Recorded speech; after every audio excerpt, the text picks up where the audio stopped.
3 nəfər beynəlxalq Yəhudi icmasının nümayəndələri bizlə danışıb. O vaxt mən 26 yaşım vardı. Bu günlər gənclər deyəndə nəzərə alın bunu. Mən də təcrübəsiz, gənc bir adamım. Bunlar bizə dedilər ki, bizə əməkdaşlıq təklif elədilər ki, bizə maliyyə təklif elədilər. Sonra dünya çapında bizim təbliğatımızı aparmağı təklif elədilər. Və ondan sonra qayıtdılar ki, sizi KGB-nin repressiyasından qoruyarıq. Mən də təsəvvür edirəm, KGB-nin zindanından təzə çıxmış adam. Ehtiyacımız var, havası kimi. Yox, ehtiyacımız yox, sual verdim. Təəccüb elədim ki, kimsən ki, gəlib 3 nəfər adam oturubdu mamamda, başından yekə danışırdı, mənə belə gəldi da. Dedim, başa düşürəm, sizin pulunuz var, bizə pul verəsiniz. Bunu başa düşdüm. Qəzetiniz də var, bizi qəzetindən təbliğ eləyəsiniz. Siz kimsiz ki, bizi KGB-nin repressiyasından qoruyasınız? Və onda gülümsədi, təkrar mən də gənc bir adam. Və mən oradan siyonizmin izinə düşmüşəm, biləsiniz. Nə deyirsiniz? Dedi ki, KGB-ni də idarə eləyən bizi, Massadı da idarə eləyən bizi, CIA-ını da idarə eləyən bizi, MIT-i də idarə... Bunları saydım, mən həm də bu təşkilatların adını yeni eşidirdim. Dedi, bizim icazəmiz olmadan kimsə KGB həbs edə bilməz, kimsə buraxa bilməz. Həmin məntiqə sizi onlar mı həbs etdirmişlər onun dediyinə görə? Mən onları qeyri-ciddi qəbul elədim. Bəli. Qəbul eləmədim, imtina elədim. Hələ təkrirəm, Xalq Cəbhəsinin yaranması 15 gündür. Maksimum onda da cəmiyyətdə Əbülfəz bəydə çox az bir çevrədə. Əbülfəz bəylə onlar getdilər, danışdılar, razılaşdılar, saziş bağladılar. Ondan sonra gedim mən prosesi gördüm. Və bunları, bəli.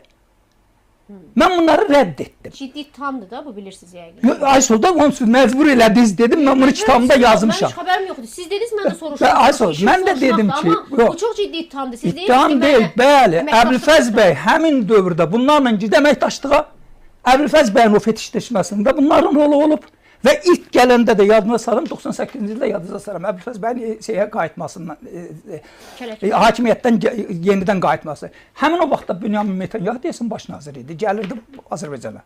Konkret açıq tekstlə dedi ki, Azərbaycanda bizim marağımız Azərbaycan vasitəsilə İrandan istifadə etməkdir. Açıq tekstlə deyilib bu söz.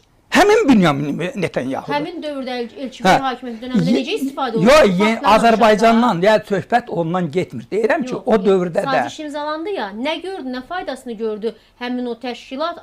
Həmin şeyin nəticəsi, həmin şeyin nəticəsində təsəvvür elə. Bax 90-cı ildə. Elçibəyi böyütdülər. 90-cı ildə, biz 90-cı ildə Azərbaycan gəldi qan içində boğuldu. Elədir?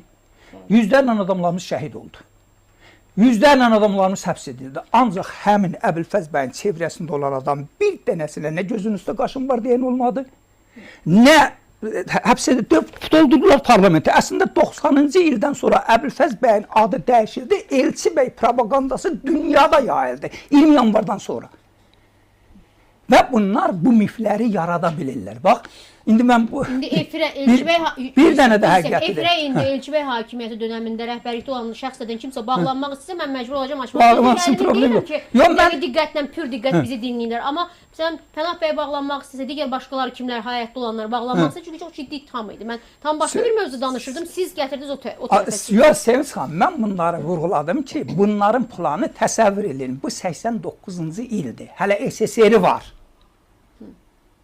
Hələ SSR-i var. Azərbaycan hələ müstəqilliyi bizim, belə deyək də, savaş aparıq. Yəni, o dediyim, bunu xüsusi ona görə özəl vurğuladım ki, bunların planı var. Yəni, bu işləyir.